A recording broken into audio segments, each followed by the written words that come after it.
tiny में जा तरीका चर्चा में या सत्संग में या कहीं भी जा तरीका तो कानों में कानों लगा के फुसुर बोला तरीका कोहा तरीका का जो हर बतिया हो तरीका आई बड़े चर्चा में चर्चा के ध्यान हटने लगे सत्संग में आई बड़े सत्संग सुनते नहीं रहा फुसुर बात करे बढ़ेगा तो देखिए भजन के माध्यम से वाला सुना करे अरे फुसुर बात करूं अरे फुसुर बात करूं अरे सुनू न कहानिया बहिनिया भो चारों दिन के चितनिया बहिनिया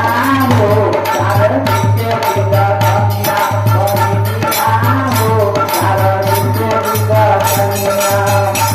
अरे फुसुर बात करूं सुनू न कहानिया अरे फुसुर बात करूं सुनू न कहानिया बहिनिया भो चारों दिन के चितनिया बहिनिया भो चारों दिन के चितनिया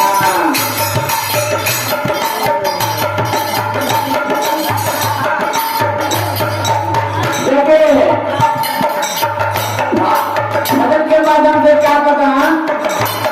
अरे गुरु जी के गुरु मानो मनलुना कहानिया गुरु जी के गुरु मानो अरे गुरु जी के गुरु मानो नमवानी खाएगा अरे कोई गुरु भैया से घोषणा कराएगा अरे गुरु जी के गुरु मानो नमवानी खाएगा कोई गुरु भैया से घोषणा कराएगा अरे दुखवा हरेला काटेला खरो करिया बहिनिया भो चार दिन के चितनिया बहिनिया भो चार दिन के चितनिया अरे दुखवा हरेला काटेला खरो करिया बहिनिया भो चार दिन के चितनिया बहिनिया भो चार दिन के चितनिया तब आगे क्या कहते हैं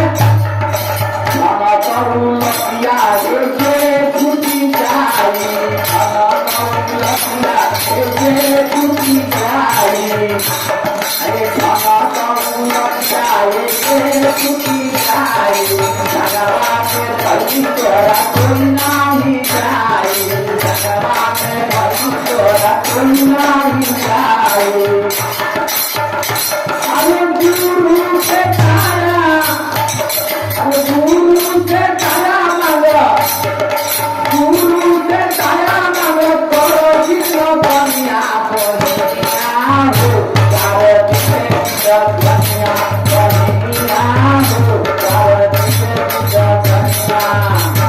अरे फुसुर बात करूं सुनू न कहानिया अरे फुसुर बात करूं सुनू न कहानिया बहिनिया हो चारों दिन के चितनिया बहिनिया हो चारों दिन के चितनिया